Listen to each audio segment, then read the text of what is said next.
everyone, my name is Adrian and today I'll show you guys how to deal with an error when estimating for Simpson's rule. Alright, so as I mentioned before, today I'll hopefully teach you guys how to control the error when we use Simpson's rule to approximate a defined integral.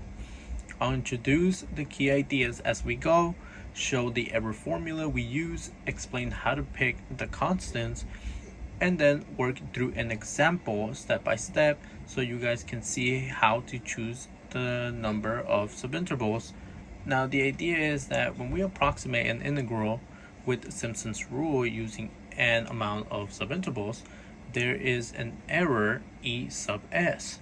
We have a standard bound that tells us how big that error can be based on how large the fourth derivative of f is on the interval. Now, as you guys can see, the n is the number of subintervals used in Simpson's rule. Now, keep in mind that n must be even.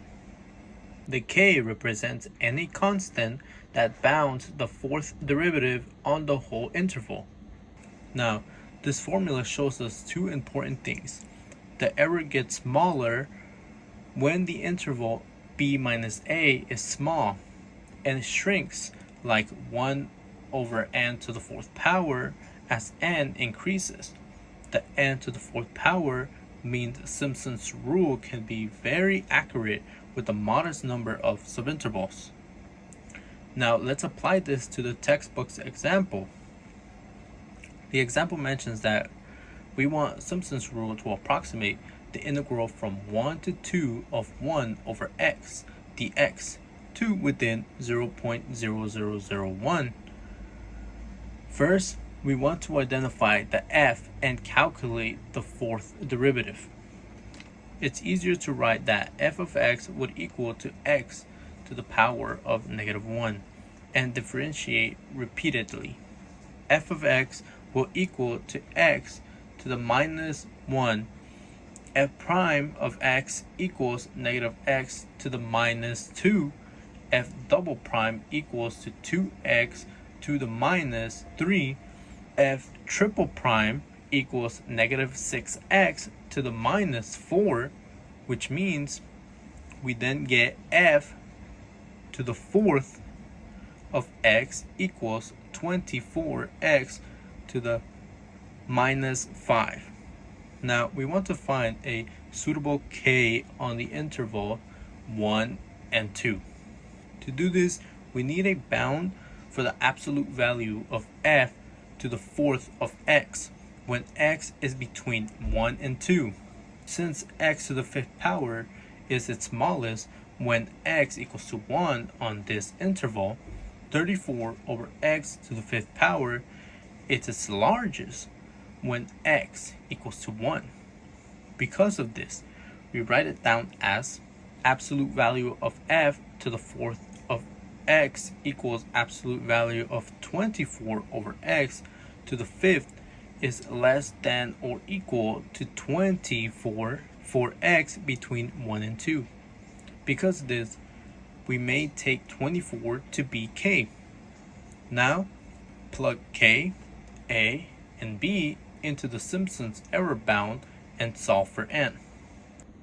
When we do this, our bound becomes k times b minus a to the fifth power over 108 n to the fourth power, which is less than 0.0001. Now, in our case, a equals to 1, b equals to 2, so b minus a will equal to 1.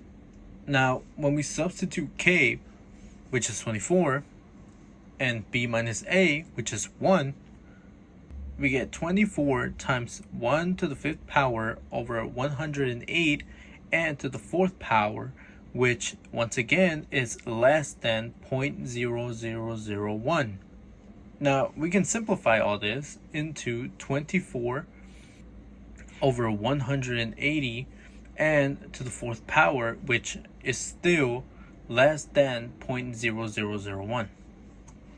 Now, we want to solve for n to the fourth power. We can say that n to the fourth power is greater than 24 over 180 times 0.0001. Now, we want to calculate the denominator, right? So if we have 180 times 0.0001, that would actually give us 0.018. Now that we have all this, we want to rewrite our problem. So if we write it as n to the fourth power is greater than 24 divided by 0.018, and if we calculate this, it would actually give us 1333.3 repeating.